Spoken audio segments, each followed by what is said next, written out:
Welcome to the Athletic FC podcast with me, Akinwolere. Chelsea turned half-time boos into full-time cheers coming from behind to beat West Ham. Lliffe Rosenior said he hopes his appointment as Chelsea boss will be the best decision the club has made. With 6 wins from 7, could he be right?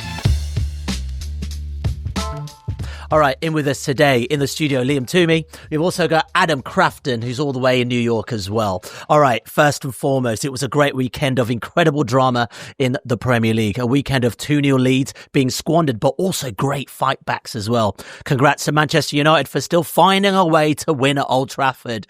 Right, let's turn our attention to Stamford Bridge because Chelsea made club history by coming back from 2-0 down at half-time to beat London rivals West Ham. How big a result was this for Lliffe Rosenior, considering he's still early into his Chelsea tenure? Yeah, I think it was probably his biggest yet, even bigger than Napoli, because while that was very important for Chelsea to get a top 8 seed in the Champions League, get a couple of midweeks off as well, this was important, I think, because it was at Stamford Bridge.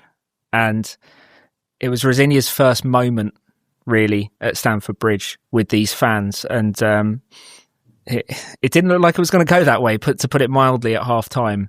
Chelsea were really poor. They didn't match West Ham's intensity, but it looked like there were tactical issues as well. And you could see by the speed at which Stamford Bridge turned, I mean, it wasn't, I've seen it more toxic, but it certainly was not happy. You could see the level of patience with the Blueco project generally, more so than with Rosenior. And I think it was clear Rosenior needed to change something, and he made a triple substitution, he made some tactical tweaks, but more importantly, as he said afterwards, got Chelsea to, he stressed the importance of them upping the intensity, and he said we can turn the worst feeling of the season into the best feeling of the season. And they did. They overwhelmed West Ham in the second half, not really with this positional play, Blueco style, but with aggression, intensity, forcing West Ham into their defensive shell, piercing it and then crushing it, really, with 3 second-half goals. So it was a really big moment, and by the end of it, you had players celebrating with fans, pumping up the crowd. You had Rosenior going around the stadium, clapping. It felt like a big moment, and a moment that could potentially bring everyone a bit closer together. Yeah, Adam, I mean, look, this is a big job for him coming from Strasbourg. We've seen what he can do there, and we've had him on this podcast. Seems like a really interesting guy. Great result against Napoli, coming from behind to win the game. Same again here in London. I mean, are you convinced by what you're seeing from Lliffe Rosenior, at least what he's trying to do with this squad?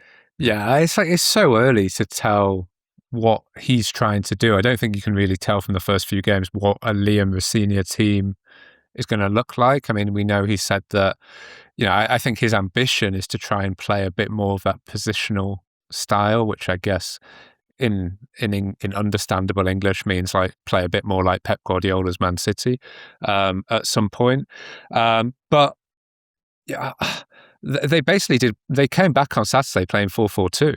In the second half, almost. It was like a throwback of, you put 2 forwards on the pitch, you get the ball forward, you play fast, you play forward a bit like a few different teams have done over the past few weeks. You have partnerships all over the pitch.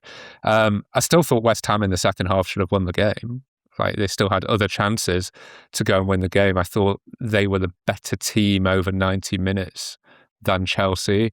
But it's a great result for Chelsea, given where he was. I think the other thing that he did on the day was make all these changes, and I guess in some ways trust his squad, which rebounded on him. But when you've got so many games, I guess you've got to do that at some point, and he probably misjudged that in the first half and corrected it at half time. Yeah, I just want us all to talk about a clip that's doing the round on socials at the moment. Robert Sanchez, the goalkeeper, at half time. I guess fans hurling a bit of abuse at him for what they'd seen. Chelsea were currently at that point 2-0 down at halftime, but here he is trying to calm the crowd down, saying there's still another half to go in many respects. I mean, what do you make of that? Is that towards the players, or is that more towards what they're seeing from Blueco, Liam? I think it's a bit of everything. The players always bear the brunt, particularly around the press box, around the tunnel at Stamford Bridge, because they're coming into such close proximity. Sanchez got it. Garnacho certainly got it. Trevor Chalobah got into an angry exchange with one fan that he took exception to, but it was clearly passion of the moment, and it was completely transformed at the final whistle. And I asked Rosenior about this after the game, and the point was kind of, don't you sometimes need that really from a crowd to try and hammer home that things need to change? And he was just saying, well, yeah, you just have to look at how early in the second half the fans were with them to know that it wasn't really a super toxic atmosphere. It was frustration with how badly Chelsea had played, how clearly they were being outplayed and outfought all over the pitch by West Ham. And the fans, as much as Rosenior, got the reaction that they were looking for in the second half. Yeah, I do think about what we were talking about last week, Adam, in terms of fans and impatience in many respects.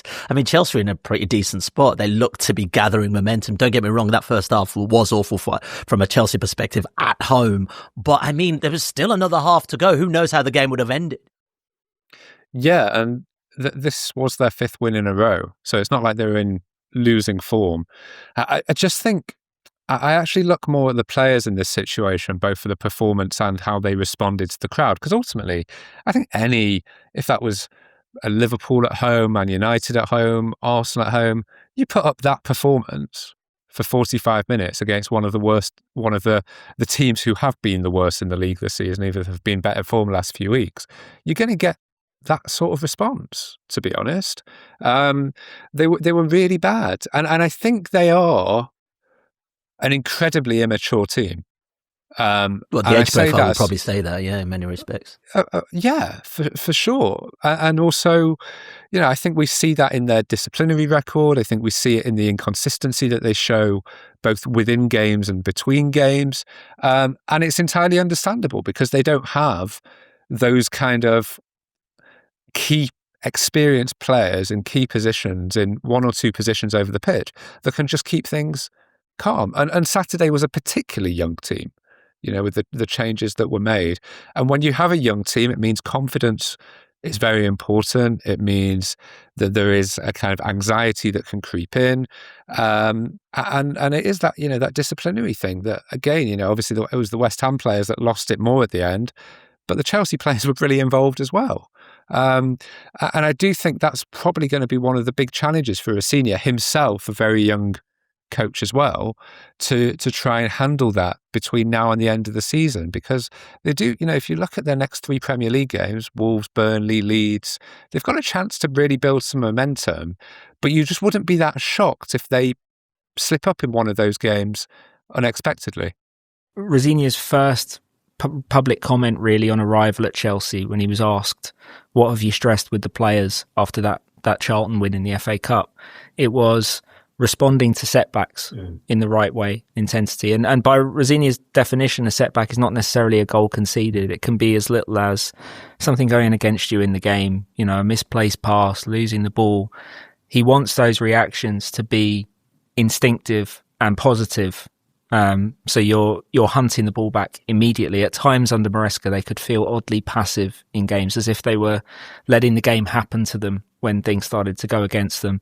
And there have been times this season where they've let go of the rope. And I think that speaks to what Adam's talking about with the age profile of the team. I would say there is a kind of leadership core that's slowly emerging. The problem in that first half was basically none of them were on the pitch. Very few of them were on the pitch. I mean, Enzo and Fernandes and Caicedo were, but you saw some of the other substitutes that brought them back. Marc Cucurella is one of the bigger personalities in the squad as well. So they are getting there, but it's interesting that was Rosenior's first point of emphasis. He was like, nothing technical, nothing tactical. It's about how we respond to setbacks, and that will be, I think maybe the defining thing between now and the end of the season. Yeah, I wonder one of those big things in terms of the lack of experience here, Adam, is basically the idea that Bluekov brought in all these players, but fundamentally also let go of a fair bit of experience. You think about Thiago Silva, you think about Raheem Sterling, who's now left the club. You think about Madueke, who on the weekend actually created an assist and scored for Arsenal for the first time this season, and then you've got someone like Garnacho, who's still trying to find his feet in many respects. It's not that the players weren't there. You got rid of them. Yeah, I guess. I mean, Thiago obviously had to go just because of age at a certain point, and Sterling, I think, was a mistake in the first place. They brought him in at a stage where Todd Bowley was the sporting director of the club, and it was that first summer, and I think that's a summer they look back on now with a lot of regret. That first of all, that Todd himself became sporting director, but secondly, that they made some very high profile signings on very big wages that were mistakes. Their age profile of their signings has completely pivoted since then. I still think, like, whenever I watch Chelsea, you watch them in periods within games where you think this team could beat anyone on their day, as we've seen over the past year, whether it's PSG, whether it's Barcelona, lots of big high profile games that they've really turned up in. Beat Liverpool, beat Napoli, and then they have periods within the same game as they did the other day, where you're like, this team look like they've never been coached, look like they don't have a kind of a bond and an identity. They look short of confidence. They make very basic mistakes, and they look like they could go under. And it's that inconsistency within games, which is, I think, completely understandable given the makeup of the squad. And I think that's probably where the frustration from the fans comes, because you watch them thinking, we can see what they might become, but it almost feels like they're being held back from that by not having those 2 or 3 key, not easy to sign players, expensive players, to hold their hands and guide them through it. In the same way that Liverpool, when they were on the up under Klopp, they went and got Van Dijk and Alisson, and that just completely elevated them. If you were to go and get I don't know who they are, but the equivalent now of Van Dijk and Alisson into this Chelsea team, they win the league. I think. I really do think that they're capable of doing it. Maybe, what another centre forward of real quality as well. But, they aren't that far off. They're just missing that bit to get them over the line. And you just wonder whether the club's model will allow them to do that. Yeah, do you think the club's model will allow them to do that, bring that experience? I know you said there's a leadership core emerging, but just 1 or 2 players who've been there, done that, been through the trenches. Well, Mamadou Sarr recalling a 20-year-old from loan at Strasbourg, that should surely solve it. Yeah, I mean, look, there were suggestions last summer that Chelsea actually looked at signing Van Dijk on a free transfer, and his preference was obviously to go back to Liverpool. So, sorry, to be clear, I mean the equivalent of a Van Dijk from 5-6 years ago. Yeah, of course. But there aren't, as you say, Adam, there aren't that many of those proven characters around who are also elite performers. I think they've tried to. Yeah, could have been. I think that ended up being. I think his salary at Manchester City was probably out of bounds for what Chelsea are looking to pay now.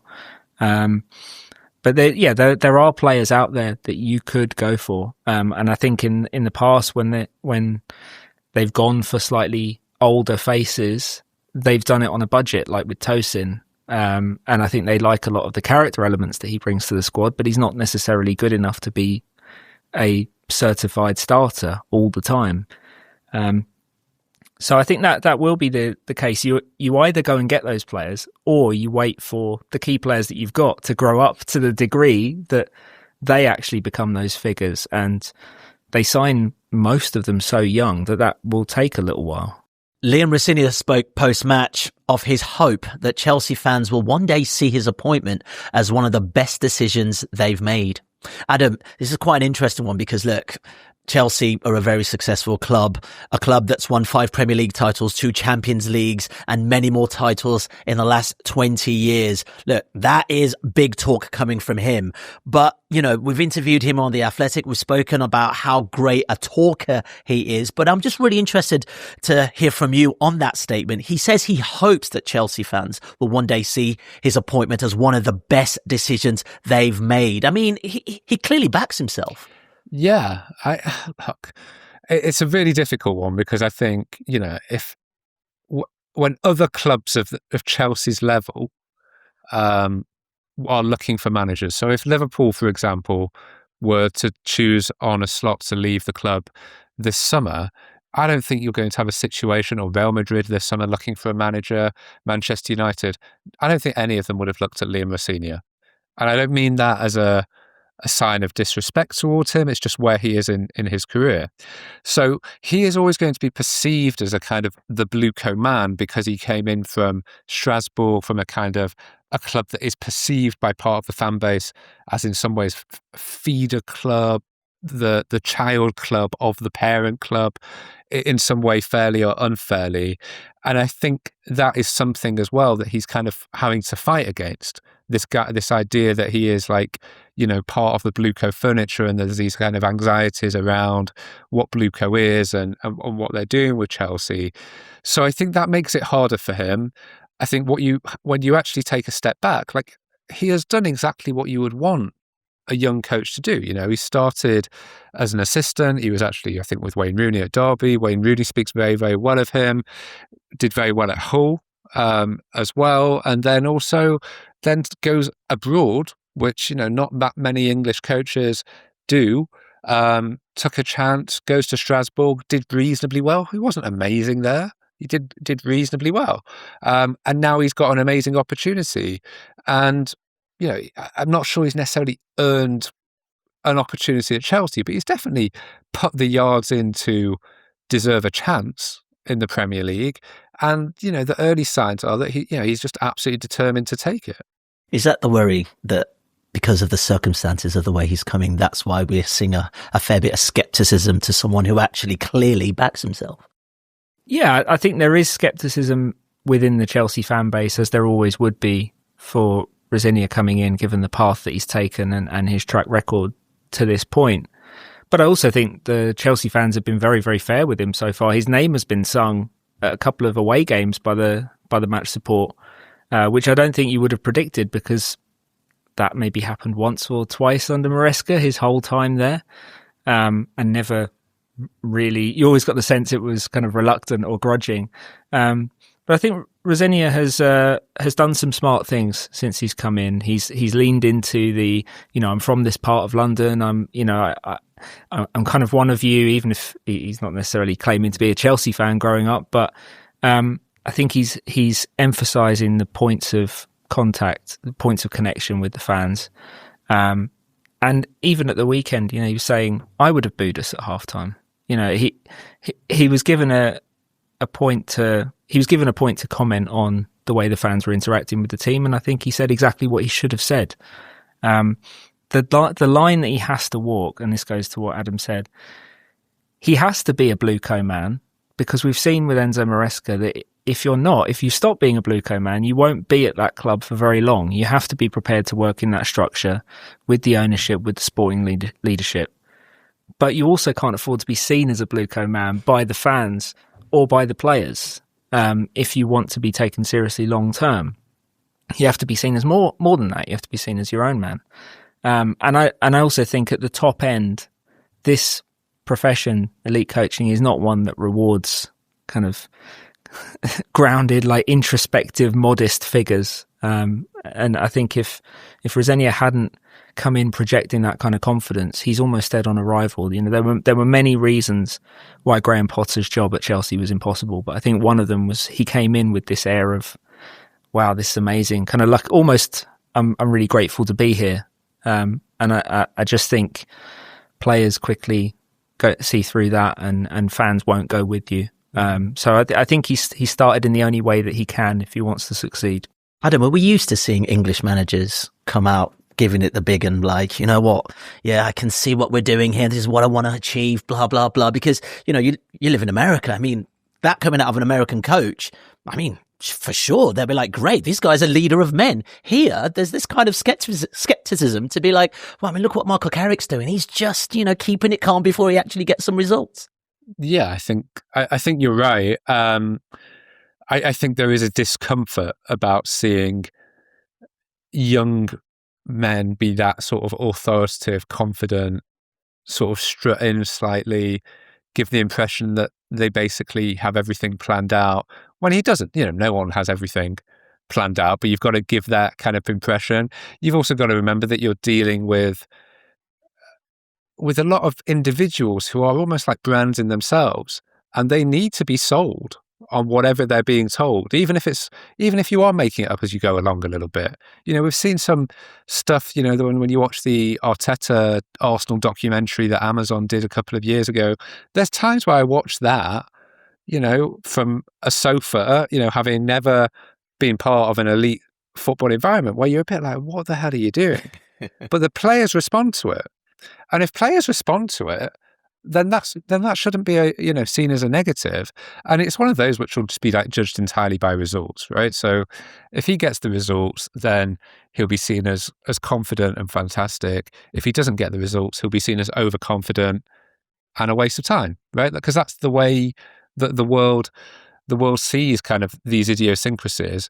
It was interesting. There was a clip the other night after the Napoli game where João Pedro was giving an interview, and Rosenior kind of goes up to him, like almost it stands in front of him in his face. I was watching it cringing, but João Pedro gave him a hug.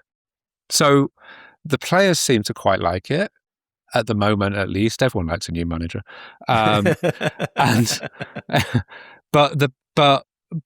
there is this kind of like slight unease, when you watch it, where you feel like a kind of walking LinkedIn figure is kind of strutting into kind of a press conference or a training ground, but you can't knock the results and the performance. Yeah, Adam says something which is really interesting because, and it's something I think about a lot with football. If this was Mourinho, for instance, Chelsea manager's done very, very well, says a lot of pretty random stuff, but someone who's always backed himself, don't get me wrong, he's got the trophies to back it.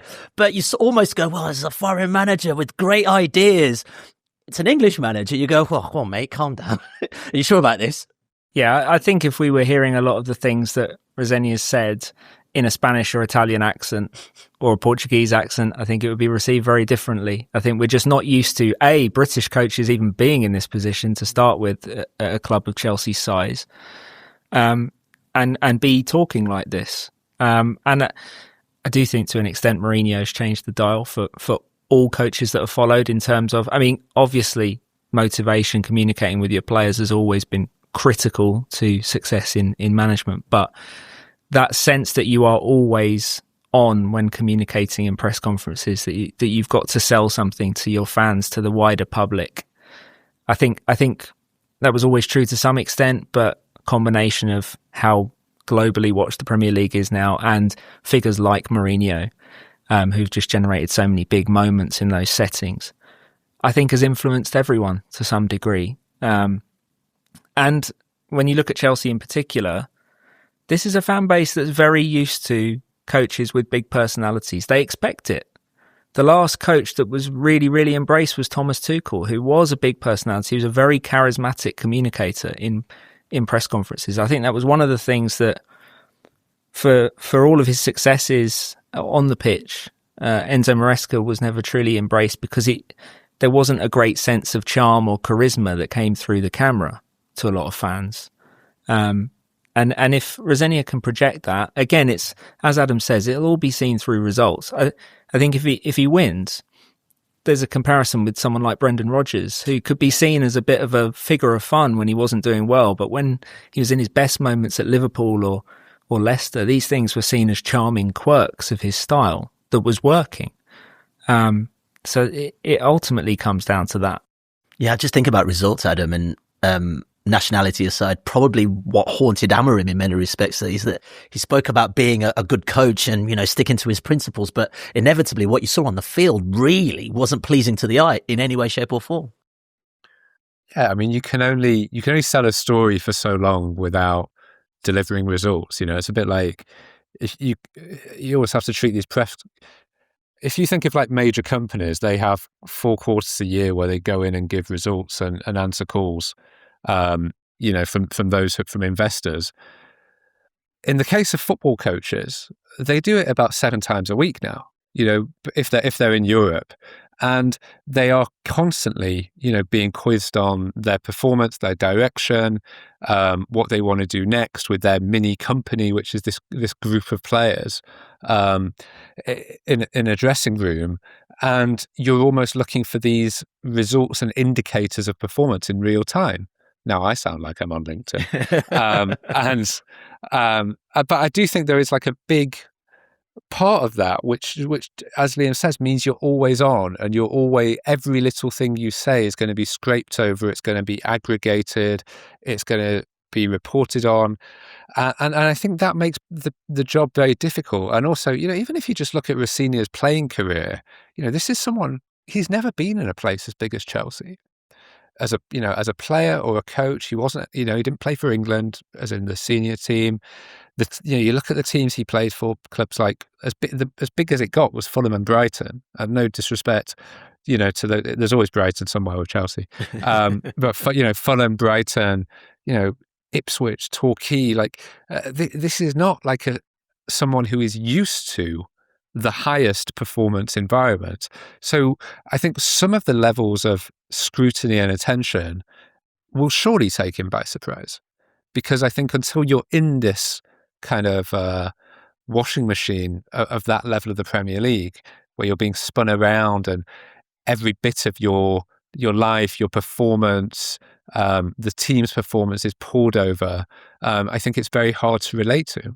Yeah, I do wonder though, whether there is a correlation or not to playing at an elite level and being a great coach. Jurgen Klopp, Oliver Glasner, for instance, never really quite made it as players in that respect, but look at what they've been able to offer the game of football. But I also wonder if this is a symptom of being a team as big as Chelsea. You say something and it's going to be picked out naturally because of the stature of the club.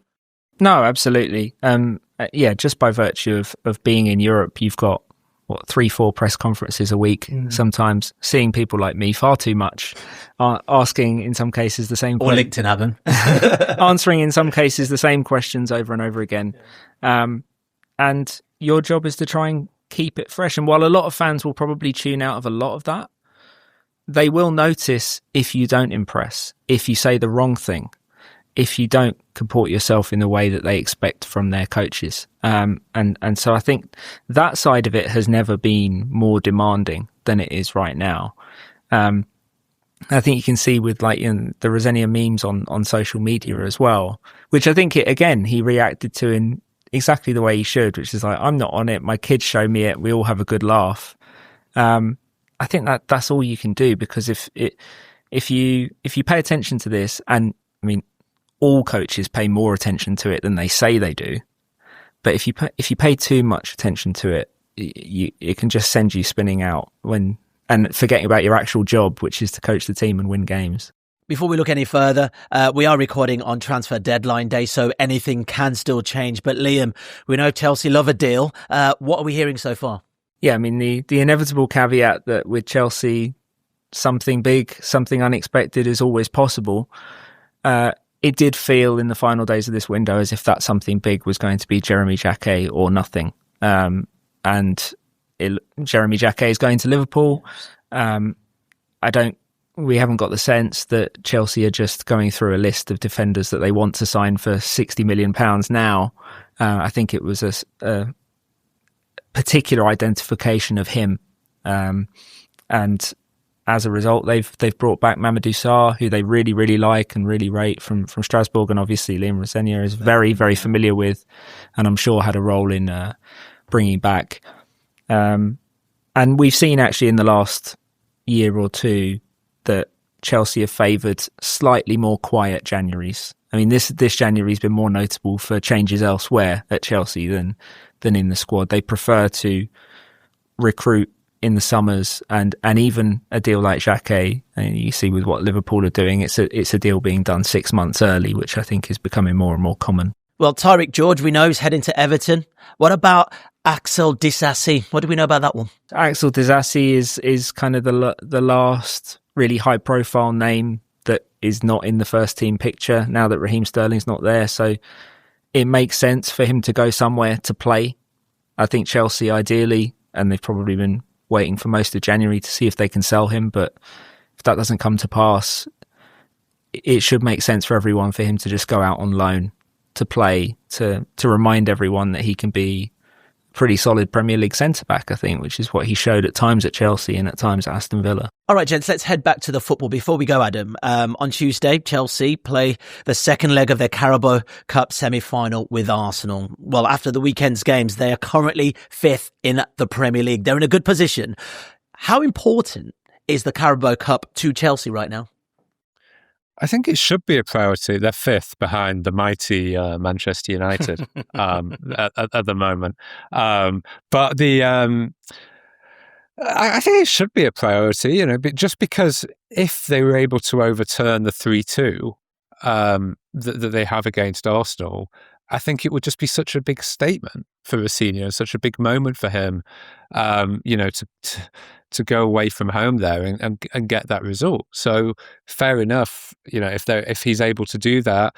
It's looked to me that, the way he rotated the team at the weekend was clearly with an eye on this game.